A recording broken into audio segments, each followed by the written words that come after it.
Hello and welcome back to Russia Business Report. Now I'm on one of St Petersburg's many canals. The water here is why it's always been a very popular place for the brewers. And more recently, the big foreign beer companies have come here for very hard economic reasons, a booming beer market. But over the last couple of years, times have turned tough, as Malcolm Borthwick reports. In a country famed for its vodka, this seems like sacrilege. A trendy bar in the heart of St Petersburg devoted to beer. So why are more and more of these young Russians turning their backs on vodka?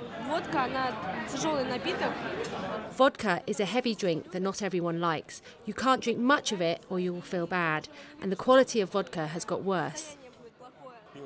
It's easier for us young people to buy beer. They don't sell vodka to under 18s in shops. Vodka turns people into animals, and beer doesn't. Over the last decade, beer sales have risen by more than 40%, while vodka sales have fallen by nearly 30%. But the industry has become a victim of its own success.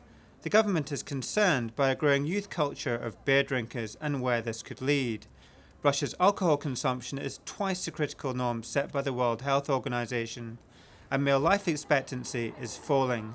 To tackle this problem, it raised the tax on beer by a staggering 200% in 2010. Beer is still not classed as an alcoholic drink, but we are passing a law to change this.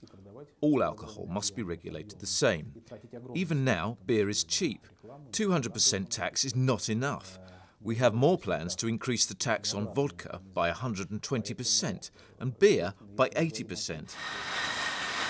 This is the biggest brewery, not just in Russia, but the whole of Europe. Borthwick produces over 2 billion bottles of beer here every year, and it also supplies a huge 40% of the Russian market. And this is where the magic happens in the brew house, where the water, malt and hops are mixed together.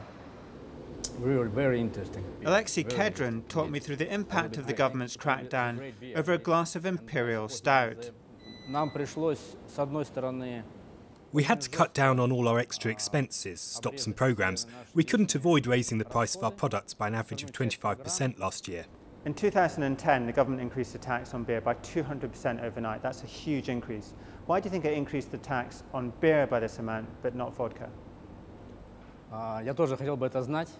I would like to know this too.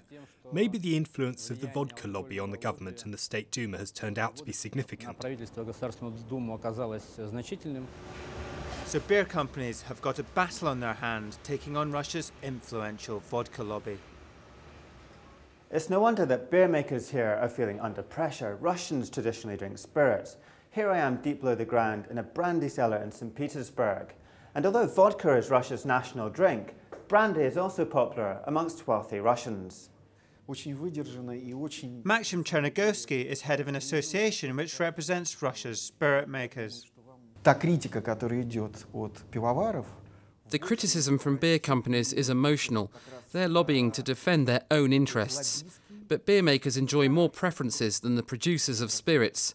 The excise tax on vodka is 10 times higher than beer. The difference is obvious. The government's crackdown on drinking has left the industry nursing a hangover. Sales have fallen by 15% in the last 2 years. Recently, they have started to level out.